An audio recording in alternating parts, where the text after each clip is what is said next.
Bonjour à tous, aujourd'hui nous allons parler de la dérivation ainsi que de son application. Alors dans le programme, la dérivation et son application sont deux chapitres qui sont traités indépendamment, mais je trouve que ça a plus de sens de les traiter en même temps. Donc première partie, taux de variation, que l'on appelle aussi taux d'accroissement. Vous pouvez rencontrer les deux, c'est exactement la même chose. Donc prenons une fonction f, définie sur un intervalle i, donc par exemple de moins 2 à 3 ou de moins 4 à 9, peu importe, avec A et B, deux nombres appartenant à I. Donc on est d'accord, B, il peut se noter A plus H. Si je prends les nombres 2 et 5, A et B, 5 peut aussi s'écrire A plus H, 2 plus 3 en l'occurrence. Donc le taux d'accroissement entre A et A plus H est égal à f de A plus H, le nombre que j'obtiens par la fonction f, avec le nombre A plus H, moins f de A, sur H, avec H différent de 0, bien entendu, sinon le dénominateur est nul et alors tout cela est faux. Donc, prenons l'exemple. Donc, soit f, la fonction définie par f de x est égal à 4x moins 2. Je veux calculer le taux d'accroissement entre 2 et 5. Donc, le taux d'accroissement entre 2 et 5 est égal à f de a plus h vaut 5 ici, c'est 2 et 2 plus 3, f de 5, moins f de 2 sur 3.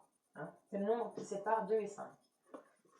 Ça fait donc, je remplace le f de 5 par la fonction vaut 4x moins 2, donc ça vaut 4 fois 5 moins 2, moins 4 fois 2 moins 2 sur 3, et à ce moment-là, j'obtiens le taux d'accroissement entre 2 et 5 est égal à 4 fois 5 moins 2, 18, moins 4 fois 2 moins 2, 6, le tout sur 3, 18 moins 6 sur 3, ça fait 4.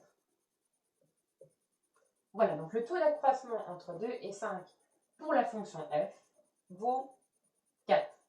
Alors concrètement, le taux d'accroissement, c'est le coefficient directeur de la droite reliant y de a, donc le nombre que l'on obtient au point d'abscisse 2, et y de a plus h ou y de b, le nombre que l'on obtient au point d'abscisse 5.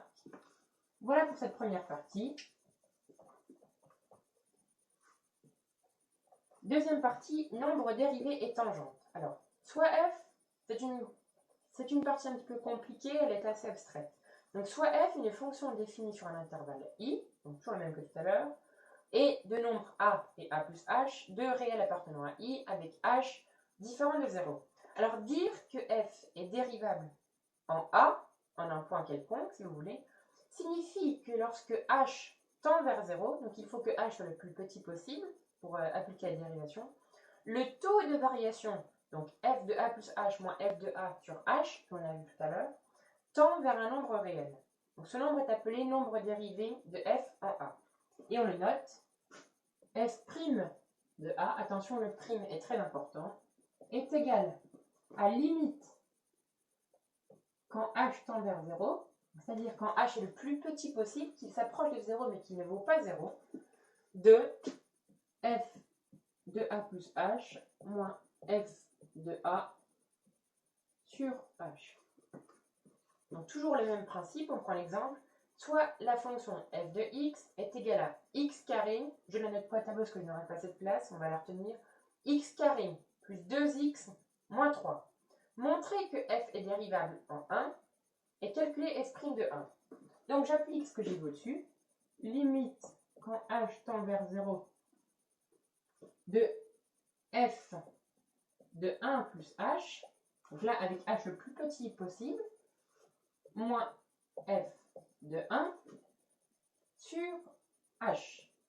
h, on ne le connaît pas. Il faut juste prouver que f est dérivable. On ne veut pas obtenir, le coefficient, le taux de variation comme au-dessus. On veut montrer que c'est dérivable.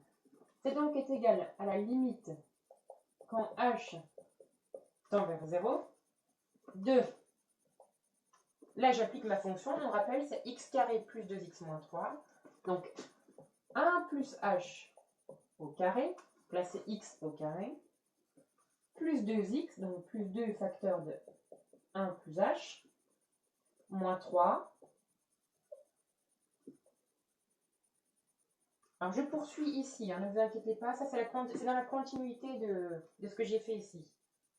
Moins, du coup, f de 1, donc je remplace x dans ma fonction par 1, donc tout simplement on a moins 1 au carré, plus 2 fois 1, moins 3. Et le tout sur h. Donc le h est aussi valable pour ici. Hein.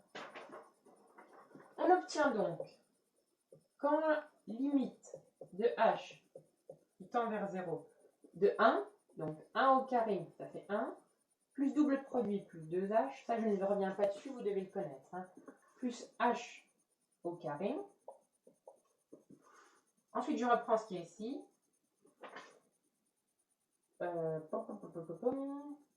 Plus 2, plus 2h, moins 3, sur h. Et on obtient alors limite, quand h tend vers 0, de h carré. Donc là, il faut tout regrouper. Hein, plus 4h sur h. Et là, on peut simplifier tout ça. On peut supprimer les h ici, ici et ici. Ça nous donne 4. Donc on obtient bien que f est dérivable en 1. Et alors, on a le nombre dérivé, donc f' de 1, qui vaut donc 4.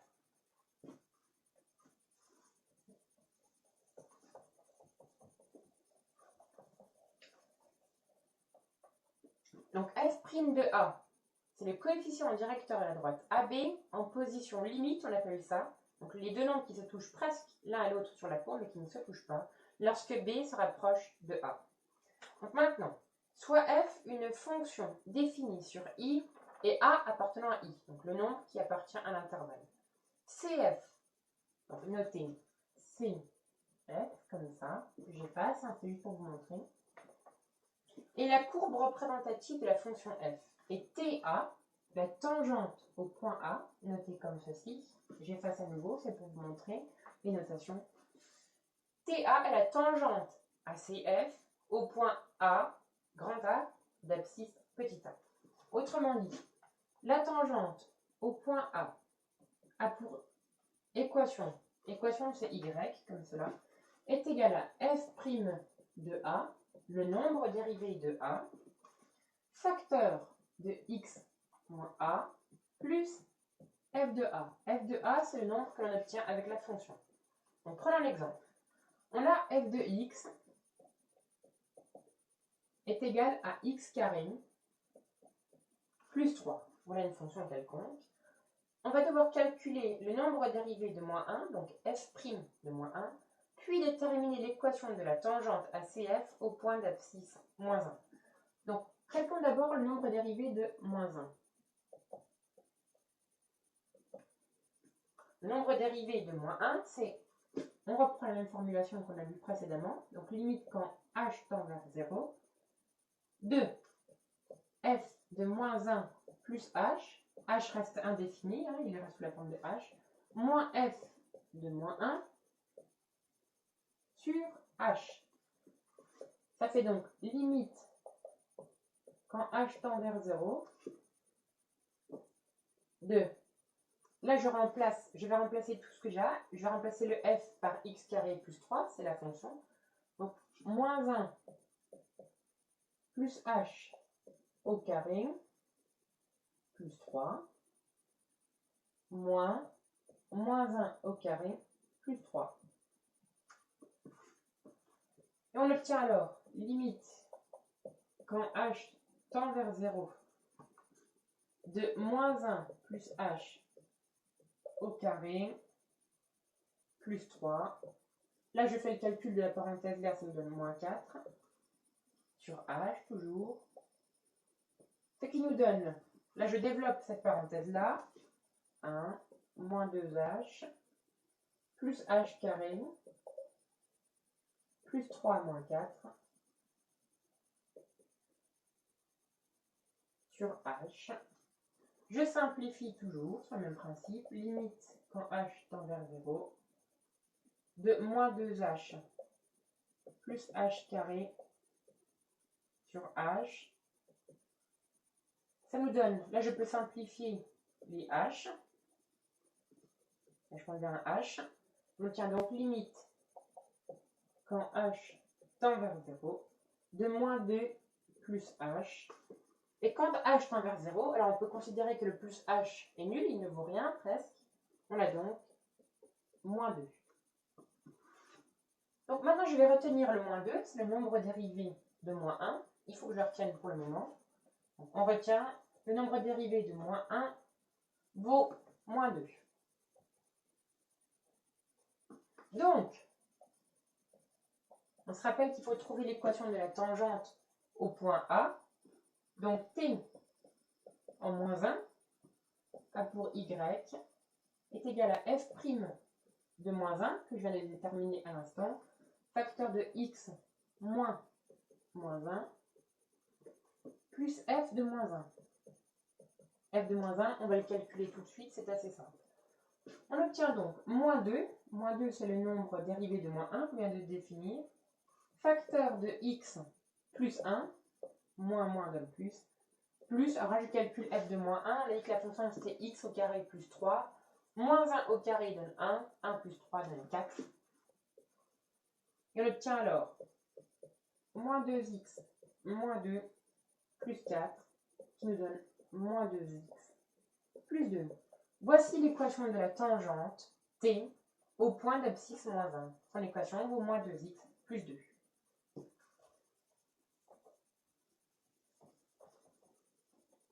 Alors maintenant, vous vous dites certainement, il est bien gentil, lui, avec ses limites calculées, ça prend beaucoup de lignes. Eh bien, il existe des formules que l'on a établies pour les fonctions plutôt simples, je vais vous montrer. Celles-là, il faut les connaître par cœur, comme ça, quand vous en avez besoin, ça vous vient directement, et c'est très pratique.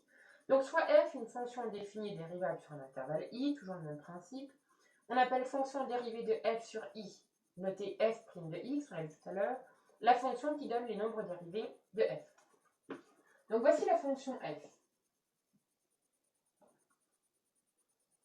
On va noter ici les fonctions dérivées.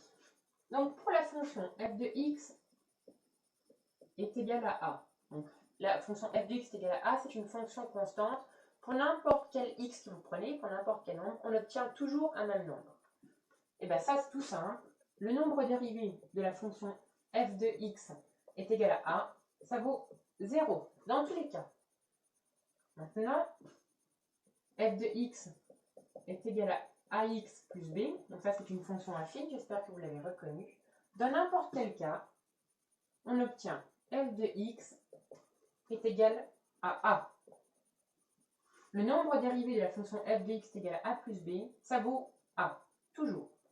Ça, c'est facile. On le retient. Ce n'est rien de compliqué. Maintenant, pour la fonction f de x est égal à x. Donc pour n'importe quel nombre que je prends, j'obtiens l'image, ce même nombre. La fonction dérivée vaut 1 dans tous les cas. C'est pratique, c'est plus pratique que de calculer la limite comme tout à l'heure quand h tend vers 0, de f de a plus ah moins f de a sur h, vous êtes d'accord. Donc ça, vous les retenez. Maintenant, pour la fonction f de x est égal à x carré, la fonction carré, eh bien le nombre dérivé, f de x, il vaut 2x. Ok? Pour la fonction f de x, on généralise, est égal à x puissance n. Vous prenez un nombre, vous le mettez à n'importe quelle puissance. La fonction dérivée, alors c'est un petit peu compliqué comme ça, je vais vous expliquer. Ça donne nx puissance n-1. Donc vous prenez par exemple la fonction 5 puissance 4. X puissance 4, d'accord? On vous demande de la calculer avec 5. Donc on a 5 puissance 4. Et bien la fonction dérivée, la puissance qui est 4, je viens la mettre devant 5. Donc on a 4 fois 5, puissance n-1, donc 4 moins 1. Ça donne 5 fois 4 puissance 3. D'accord? J'en ai fini pour cette fiche. Maintenant, pour f de x est égal à racine carrée de x, on obtient f' de x est égal à 1 sur 2 racine de x. Il ne faut pas oublier le 2. Hein. Donc pour la fonction racine carrée, c'est 2 sur racine de x. Et pour la fonction inverse, la dernière, f de x est égal à 1 sur x. La fonction dérivée, qui donne les nombres dérivés, donne moins 1 sur x carré. Voilà, je vous laisse regarder. Ça, il faut connaître par cœur. Le prof vous le dira d'ailleurs. Vous le retenez par cœur. Ensuite, vous n'avez plus qu'à le recracher dans les exercices. C'est très simple. Voilà, j'efface ça. On va passer à un petit exemple maintenant. Donc, par exemple, prenons la fonction f de x est égale à x puissance 7. Déterminez l'équation de t à cf, donc à la courbe représentative de la fonction f, au point d'abscisse moins 1. Donc on a sur le même principe que tout à l'heure. T de moins 1 a pour y est égal à f' de moins 1 facteur de x moins 1 plus f de moins 1. Avec, et c'est là que ça va être utile, ce qu'on vient de voir à l'instant, f' de moins 1. On a dit que c'était nx puissance n moins 1. Donc on a 7 fois moins 1 puissance 6. J'ai passé la puissance devant le x, donc 7 fois x, en l'occurrence qui est moins 1. Puissance n moins 1, je retire 1 à 7, me donne 7 fois moins 1 puis 6. Et ça fait 7 fois 1, ça fait 7. Et f de moins 1, le nombre que j'obtiens par la fonction f, nous donne moins 1 à la puissance 7, nous donne moins 1. Donc, la tangente au point d'abscisse moins 1 a pour y 7, facteur de x plus 1. Le f' de moins 1 vaut 7, x moins moins 1 vaut x plus 1, plus f de moins 1 nous donne moins 1. Je simplifie les parenthèses, nous donne 7x plus 7 moins 1 nous donne 7x plus 6. Voilà.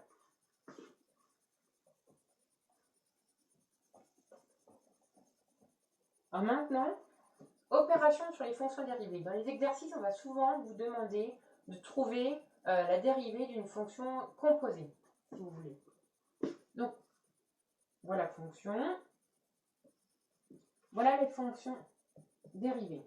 Si vous avez une fonction qui peut se décomposer en deux fonctions, si je prends par exemple la fonction 5x plus 7, on peut décomposer la fonction en deux fonctions. La première fonction 5x, la deuxième fonction 7.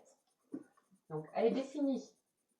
Donc la fonction 5x plus 7 ressemble à la fonction u plus v, avec u serait dans notre cas 5x et v serait dans notre cas 7. La fonction dérivée est tout simplement u' plus v'. Donc la dérivée de u plus la dérivée de v. Pour une fonction de la forme u fois v, alors la dérivée sera u' fois v plus u v'. Pour une fonction de la forme k fois u, on obtient, avec k appartenant à R, bien entendu, on obtient k fois u', or décidément,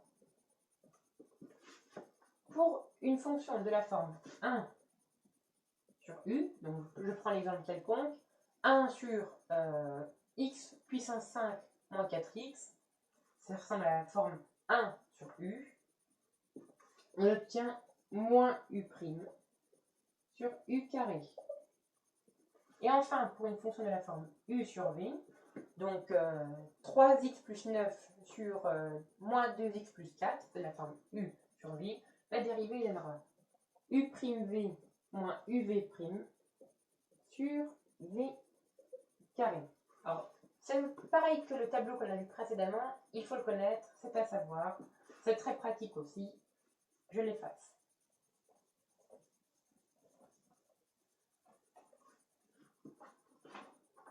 Donc soit f, la fonction définie par, je l'écris, f' de x est égal à x cube plus x puissance 4 facteur de x plus 2. On nous demande de calculer la dérivée de la fonction f. Donc là, il faut être pertinent. On remarque tout de suite que la fonction f est de la forme u fois v, avec u, ce morceau-là, et v, ce morceau-là. On peut définir ça comme une seule fonction, et ça comme une autre fonction. Donc on a donc f, ça il faut l'écrire, et de la forme u fois v avec. Ça c'est une formulation qu'il faut écrire. U, ben, je recopie ce qui est là, est égal à x cube plus x puissance 4. V est égal à x plus 2. U', et c'est là qu'on doit faire appel au premier tableau que nous avons vu, avec les dérivées des fonctions de référence. La dérivée de x puissance x au cube, c'est 3x carré, plus la dérivée de x puissance 4, c'est 4x au cube, et v carré, sa dérivée vaut, v', pardon, pas v carré, sa dérivée vaut 1. Voilà. Hein, ça, c'est de la forme ax plus b, avec a vaut 1. Et on a vu que quand la fonction était de la forme ax plus b, le nombre dérivé valait 1. Valait a, pardon. Et là, a, en l'occurrence, vaut 1. Donc, d'où f' de x, donc la dérivée de la fonction x, est égale à u' v moins uv', c'est ce que nous venons de voir dans le tableau avec les opérations sur le dérivé, est égal à u' 3x carré plus 4x cube. Je recopie ce qui est ici, hein, u', facteur de v, v vaut ici x plus 2, plus, moins uv'. Alors u vaut x puissance 3, x au cube, plus x puissance 4, j'ai recopié le u tout simplement, fois v', on a dit que ça valait 1. Donc fois 1, je n'ai pas besoin de le mettre, 1 fois 1 c'est le nombre lui-même. Donc je marque en fois 1 ici, mais le fois 1 n'est pas nécessaire.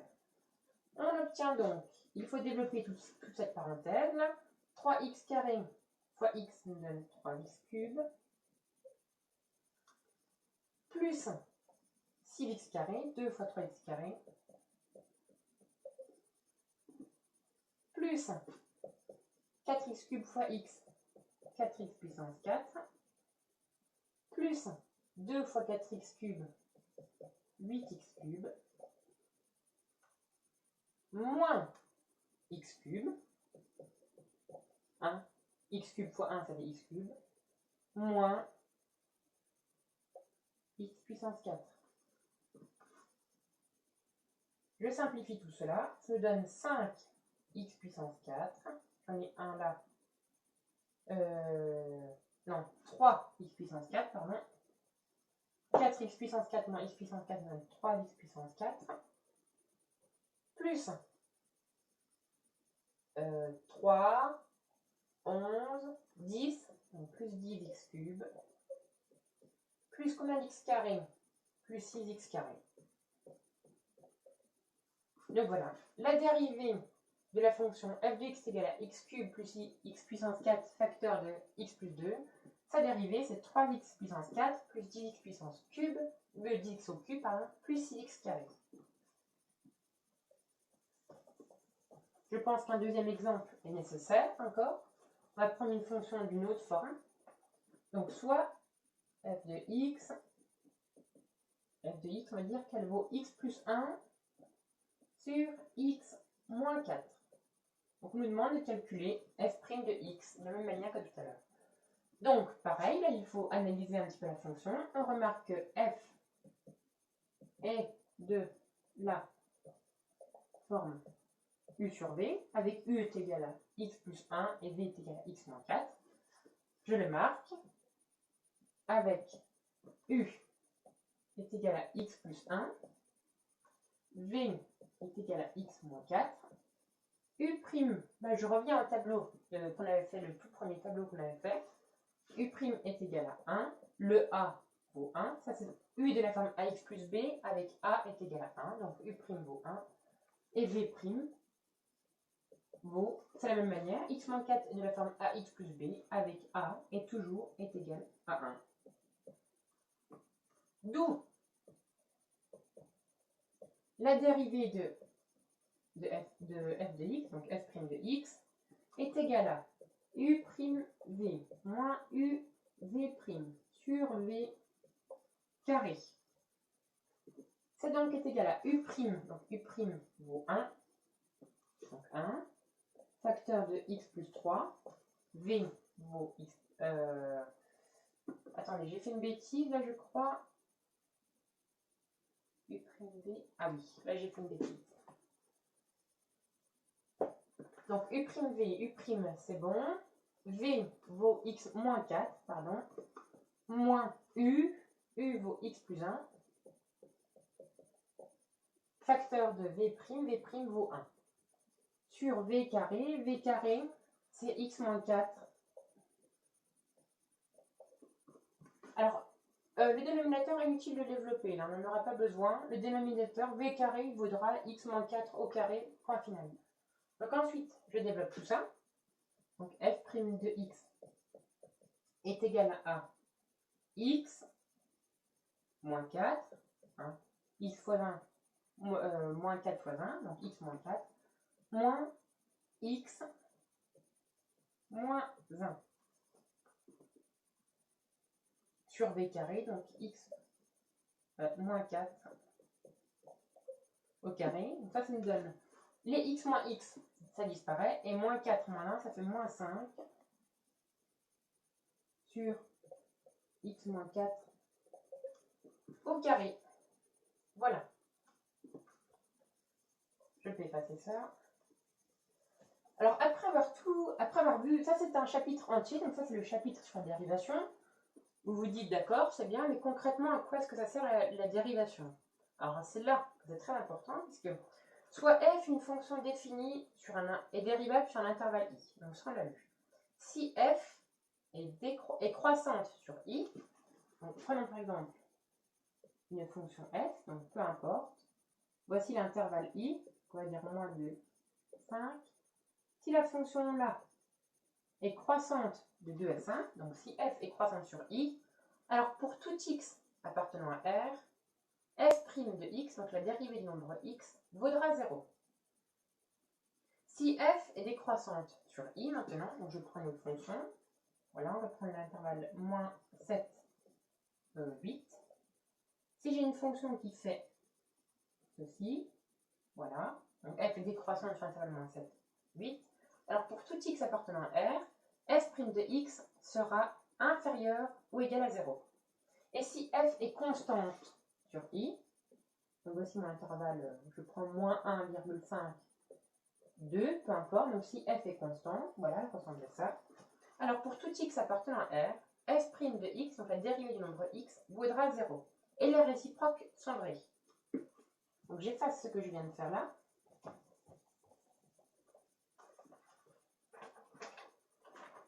Hop, je prends ma dernière feuille. Donc là c'est bien. Pour étudier les variations d'une fonction, donc les variations de la fonction f par exemple, ou g, ou z, ou la fonction Philippe, comme vous voulez, on étudie le signe de sa fonction dérivée. On étudie les variations de f définies sur R par f de x est égal à 2x cube plus 3x carré moins 12x plus 6.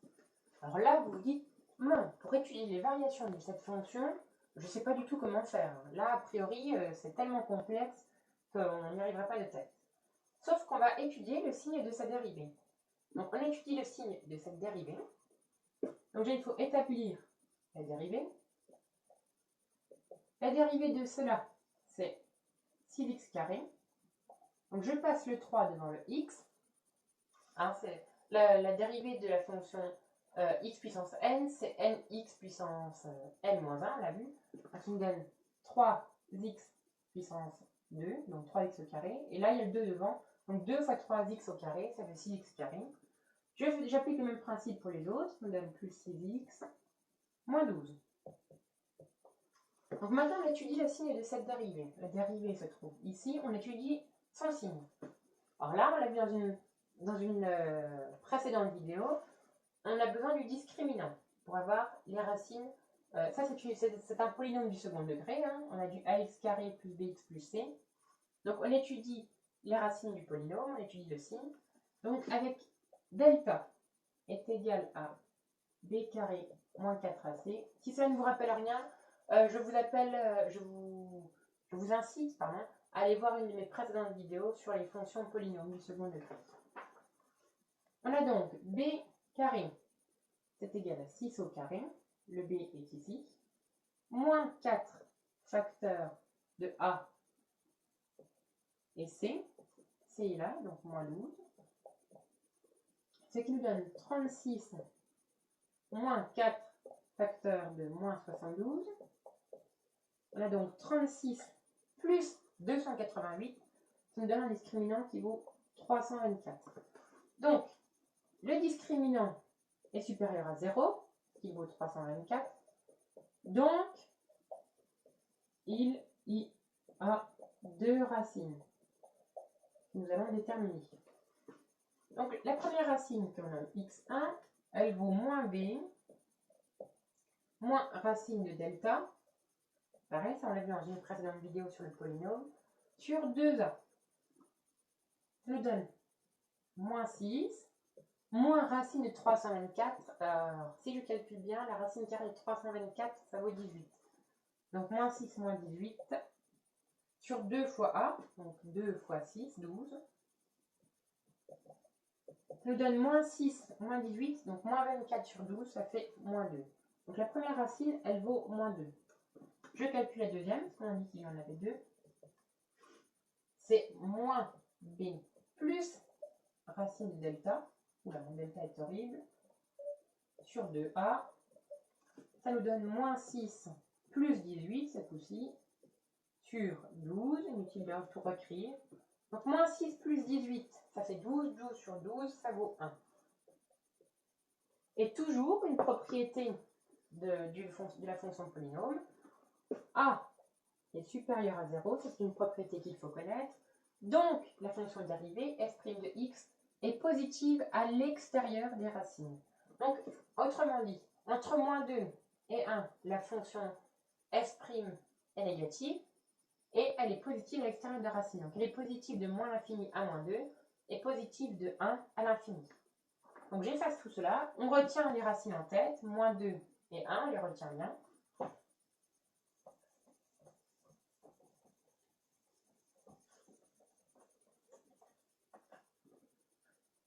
Donc, je vais réécrire ce que je viens de dire. A est supérieur à 0. Donc, f' de x est supérieur à 0, donc ou est positive, à l'extérieur des racines. Et c'est là que ça va devenir très intéressant. Donc, on va faire un tableau de signes, comme ceci, voilà. On a moins l'infini ici. Notre première racine, moins 2. On a 1, notre première racine. On a plus l'infini. F' de x, maintenant. Donc, la dérivée, dont on vient de calculer les racines. On a dit qu'elle était positive à l'extérieur des racines. Donc, autrement dit, elle est positive de moins l'infini à moins 2. Elle est donc négative de moins 2 à 1. Et elle est positive de 1 à plus l'infini. Et c'est là que c'est très intéressant, puisqu'on étudie le signe de la dérivée, on obtient les variations de la fonction de départ, soit f' de x. Donc on a dit, lorsque la dérivée de la fonction est positive, cette dernière est croissante. D'accord? Donc ensuite, on peut s'amuser à calculer. Avec moins 2, on remplace x par moins 2 dans la fonction f de x, on obtient 26. quand la fonction dérivée, donc f' de x, est négative, on a dit que la fonction f de x, celle de référence, est décroissante. Pareil, on peut calculer les extrémums. Donc là, j'ai le minimum, et là, j'ai le maximum, pardon, et là, j'ai le minimum, que je peux m'amuser à calculer. On obtient moins 1. Et de nouveau, f' de x est positive, donc la fonction f de x est croissante. Donc si f' de f s'annule, donc ici et ici, et change de signe en un réel, donc en l'occurrence c'est moins 2 et 1, en un réel c de i, alors f admet un extrémum local en x égale à c. Donc là en l'occurrence, le maximum vaut 26 pour x est égal à moins 2, et le minimum vaut moins 1 pour x est égal à 1. Avec moins 2 et 1, là vous pouvez l'écrire sur votre copie, ou dans votre exercice, avec moins 2 et 1, les extrémas locaux de f de x, 26 le minimum local est atteint pour x est égal à moins 2, et moins 1 le minimum local est atteint pour x est égal à 1. Et c'est là que la dérivée est très importante. Voilà, cette vidéo est un peu longue, certes. J'ai voulu mixer les deux chapitres. Je pense que c'est plutôt pertinent. N'hésitez pas à laisser vos commentaires en bas pour faire défiler à côté. Là. On se retrouve la prochaine fois. Au revoir!